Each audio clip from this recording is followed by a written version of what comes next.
Welcome back to Click from California. So, as we've heard, Apple is launching some pretty interesting things later in the year, and no doubt there will be untold hype when they finally hit the shelves. These days it seems Apple has the Midas touch, succeeding where other companies have failed and enjoying a level of fanatical support amongst its customers that other outfits can only dream of. So what's its secret?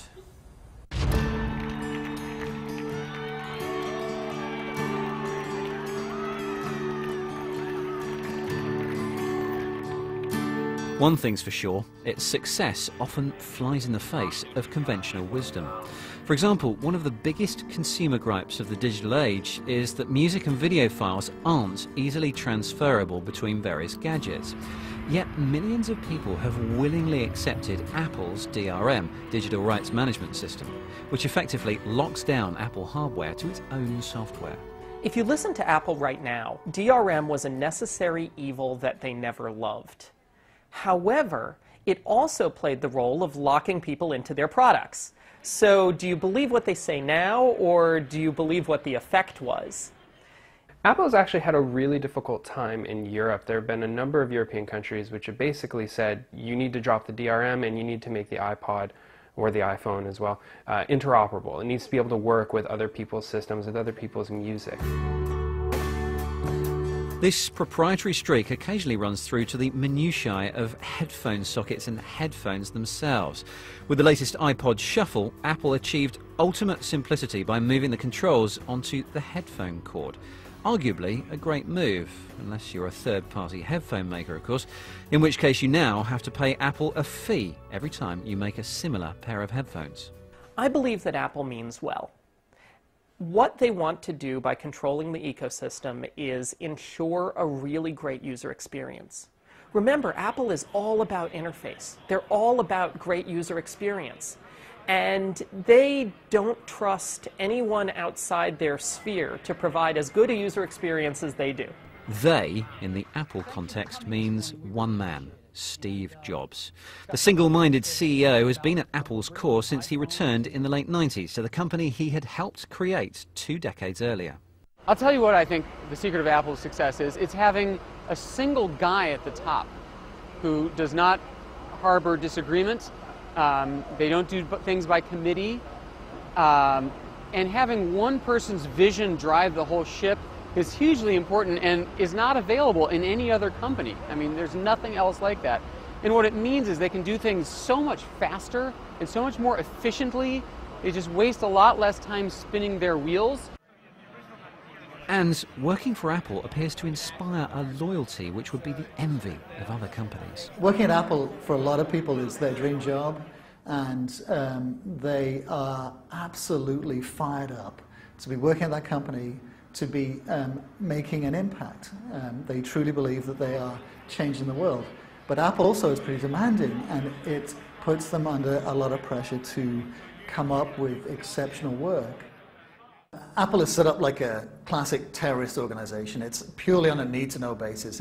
The hardware team doesn't know what the software team is doing, and vice versa. So often they'll find out when Steve Jobs takes a stage at Macworld and shows the public and also members of the company at the same time what exactly they've been working on. So the one hand, the left hand doesn't know what the right hand is doing. And they go to extreme lengths to set that up. The software programmers will be writing software for a device which they don't even know the dimensions of. That way of working has produced some of the world's most iconic products, although there has been the odd failure. For example, the overpriced, underpowered Cube and the original iMac, which didn't have a CD burner at the very moment when thousands of customers wanted to burn MP3s in the era of Napster's free-for-all. Yet the overwhelming weight of commentary about Apple's products is positive. And that's because of its carefully crafted relationship with the media. The press is a tool of marketing. All of Apple's press interaction is about marketing. They don't do anything that isn't directly involved in marketing their products. And they play the press like a fiddle. I've been dealing with Apple journalistically for 10 years.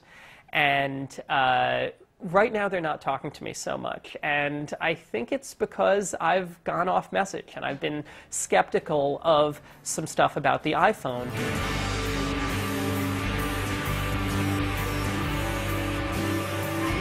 To get the incredible amounts of good press at just the right moment, Apple is ruthless about secrecy across the board, which in turn has given rise to a whole new section of media coverage, the rumour blogs. Think Secret was so successful, Apple used legal means to put it out of business. But somehow, product rumours continue. Apple used to be very leaky, and a lot of it is Steve Jobs was working very hard to prevent leaks. And the lawsuits against Apple Insider and some of the other rumor sites had an impact, but it also looked really bad for Apple. It looked like they were suing their fans, and then that was reported, and it made kind of some bad press. And so Apple isn't doing that anymore. And what they're really doing now is internally stopping people from talking to kind of rumor sites. And so that has had an impact. And a lot of the sources that we talk to are now people from other industry groups that are either clients of Apple or working around them. So it's getting a tighter ship. Whilst Apple has benefited from keeping a lid on the facts before they officially emerge, it isn't always the case. Take Steve Jobs' recent illness. Apple declared his gaunt look in 2008 to be a private matter and released underwhelming information which has only fueled the story and made it bigger news. The latest is that Jobs will return to the public arena at the end of June. But given the history of press statements, no one outside Apple knows what to believe anymore. They've been very secretive, and they've allowed a lot of speculation, most of it ill-informed, to flourish. And I think it got to the point where he was on his deathbed. I mean, people were thinking that he was a goner. But despite his temporary absence, his success continues. In April this year, Apple celebrated its 1 billionth download from the iPhone App Store. Mobile phone apps have been out for years, but Apple's App Store was the first time a lot of people heard of them. And that's part of Apple's brilliance. Apple takes often technologies that already existed, like, say, the MP3, and turns them into something people are willing to use, like the iPod. It's not that it's brand new technology. It's that for the first time it's usable. And that's what's happened with the App Store on the iPhone and the iPod Touch. It took many years to develop the iPhone and the ecosystem to support it. It was a move more carefully calculated than, say, the release of the iPod, which existed without iTunes for 2 years and grew at a pace that surprised even Apple. But that's why watching Apple's ups and downs is such a fascinating pastime.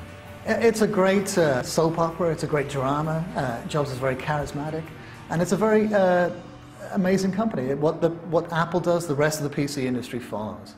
They set the agenda. An insight there into the world of Apple. Now, we did invite Apple to participate in that report, but they said they don't comment on their internal operations and that our piece was speculative because it didn't feature anyone from Apple. I'll leave you to work that one out. They also added that running that report could sour our relationship with them. Now, I'm not quite sure what that means, but I'm sure we and you will find out in due course.